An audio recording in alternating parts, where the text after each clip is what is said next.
moi, avoir le glow, c'est avoir une peau lumineuse et c'est cette lumière en fait que reflète notre peau, enfin que l'on reflète à travers notre peau. Alors en fait, c'est vrai qu'avant, quand je prenais soin de ma peau, je prenais soin uniquement de ma peau, c'est-à-dire j'ai appliqué des produits sur la peau sans forcément prendre conscience que ma peau avait besoin d'autre chose, avait besoin de plus que de produits. Et aujourd'hui, c'est vrai que oui, je prends toujours soin de ma peau, j'applique toujours ces produits, mais je prends également soin de moi. Vous avez un métier qui est particulièrement lourd émotionnellement, lourd physiquement. Qu'est-ce que ça représente pour vous, non, je vais dire autrement, votre rituel d'après-service, que ce soit après une garde, après un service, qu'est-ce qui représente pour vous?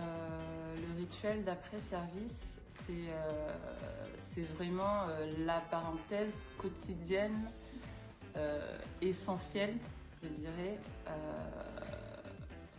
essentielle où je me consacre vraiment du temps, mais vraiment c'est ma parenthèse en fait, c'est ma parenthèse quotidienne et qui est maintenant obligatoire en fait, que je ne peux squeezer, que je ne peux zapper, quelle que soit l'heure ou autre.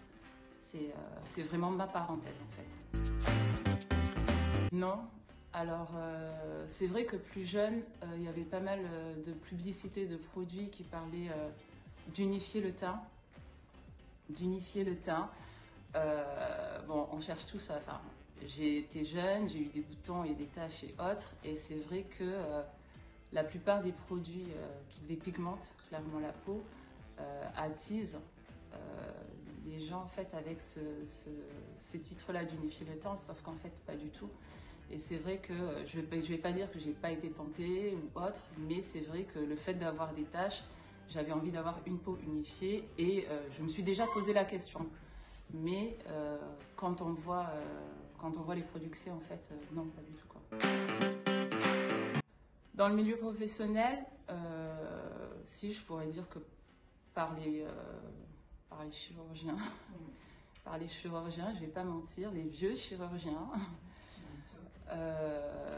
qui, lorsqu'on voit arriver une infirmière noire dans un service au bloc opératoire, qui est un service très spécifique, ils ont peut-être ce préjugé que oui, bon, est-ce qu'elle va être compétente ou est-ce que ça peut arriver, mais bon, après, mon tempérament fait que j'ai toujours su m'imposer en fait. Donc, apprendre ou à laisser, chirurgien ou pas, je connais mes compétences et c'est soit tu fais avec moi, soit tu fais pas, quoi. Alors, c'est vrai que très souvent, quand on va voir une personne de couleur,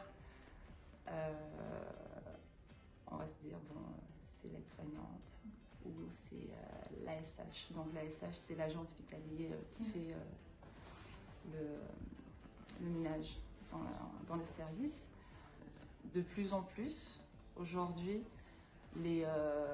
on trouve de plus en plus de personnes de couleur, autant dans le milieu paramédical que dans le milieu médical, quoi. Il y en a de plus en plus, mais il est vrai que oui, très souvent, si on voit une équipe si on me voit à côté d'une aide-soignante, on va prendre une aide-soignante blanche, on va penser que l'aide-soignante est l'infirmière et que moi je suis l'aide-soignante, quoi. Donc oui. Oui, alors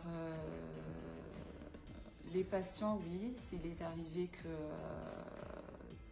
les patients, en fait, que le contact avec les patients a été compliqué parce que, de par ma couleur de peau, mais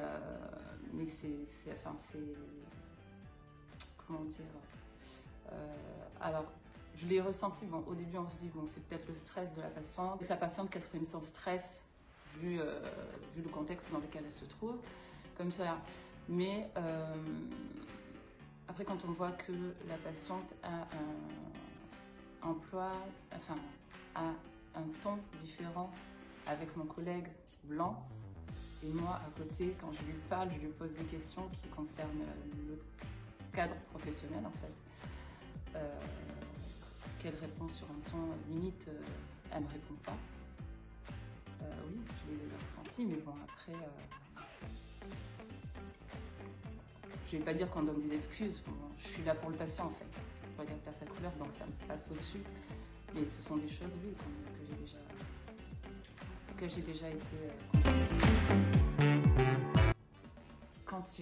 c'est surtout quand j'étais en obstétrique, donc les césariennes, les accouchements et autres. Et c'est vrai que c'était très cliché en fait ce côté-là de dire que bon voilà, quand on entendait une maman crier, donc qui accouchait, hein, oui, il y a certaines collègues qui disaient ah oui ça j'en suis sûre, ça doit être une d'origine africaine ou maghrébine, parce que oui, souvent elles crient comme ça, pourtant on leur met la péridurale, mais elles ne devraient pas autant crier. Enfin, oui, il y avait ce genre de discours-là, oui, clairement, oui.